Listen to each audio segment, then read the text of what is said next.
I think heading into the year, the casual says Duke has Cooper Flagg, Final Four. No, it's not how this works today. But that's not how this works. Yeah.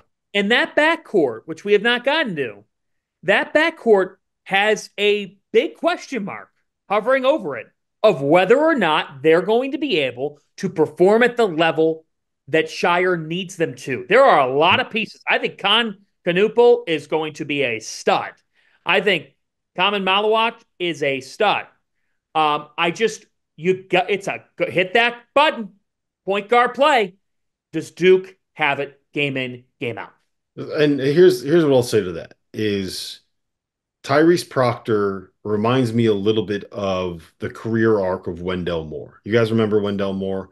He came in as a McDonald's All-American, as a top 25 recruit, as a guy that was a little disappointing as a freshman, and got a little bit better as a sophomore, but wasn't quite up to what we thought. And then as a junior, I believe that was the 2022 season with Paolo, right? It was Paolo, Wendell Moore. They had who's the center at Charlotte now? Mark Williams at the five, and Wendell Moore turned into an All-American, right? Like he ended up having an All-American kind of a season. Paolo was their best player at the end of the year, but Wendell Moore for a while was playing like he was a top five player in the sport that season. And it's hard for me not to look at Tyrese Proctor and think about that.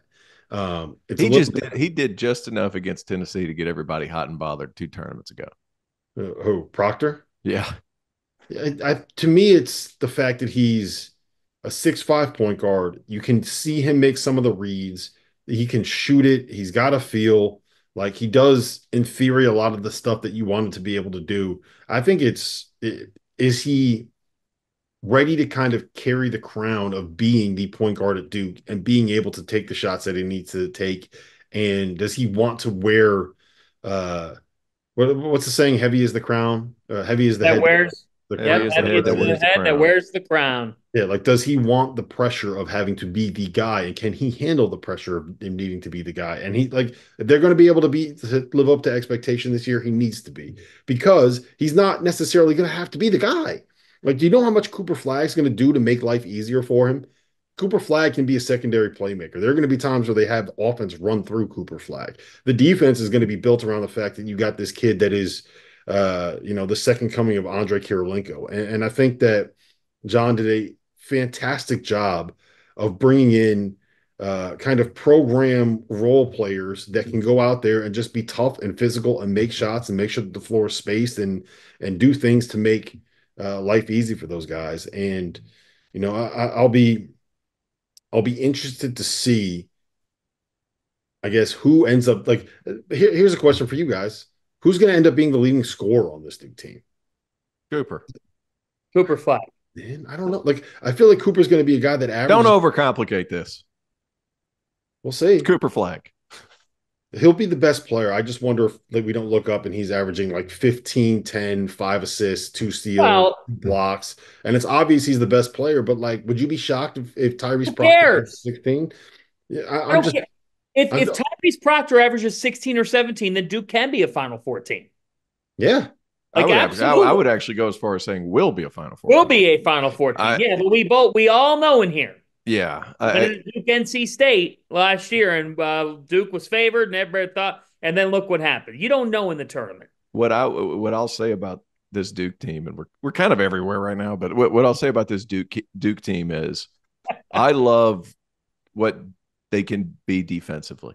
Absolutely. Yeah. This team defensively, you can almost look back to yesteryear with the length, the rim protecting bigs. Tyrese Proctor can make mistakes this year defensively. He can go out and gamble a little bit more because he's got Cooper and Malawach behind him. He's got Malik Brown, a transfer from Syracuse, behind him. He's got it's unbelievable the size they have, the length, the switchability, what they can be. Last year it was Filipowski and no rim protection. Not an issue. Not an issue. What they are offensively, who's going to be the guy beside Cooper Flagg that can be a guy consistently? They have enough. I mean, Got to be Tyrese, man. enough. It could be Tyrese. huh? It's got to be Proctor. Like I've heard that I've heard Knueppel has been just crushing everybody. Oh, Yeah. I think he's a stud, man. Yeah, I've heard Really good shooter he's beyond. crushing He's everybody. got some Knueppel has some Alex Caravan in him. Jump shooting Matt Harpering, same size, width of the shoulders, little like Oh, wide you know what? base, heavy. Oh, he reminds me of a little bit.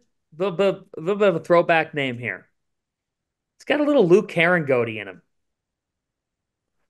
He's more of a wing, isn't he? He looks like him, but he's more of a wing. Yeah, but he just plays physically. I'm looking at him physically. He Yeah. does play more like a wing, but physically, that he's ready. You know when Duke's going to grow up? I was just looking.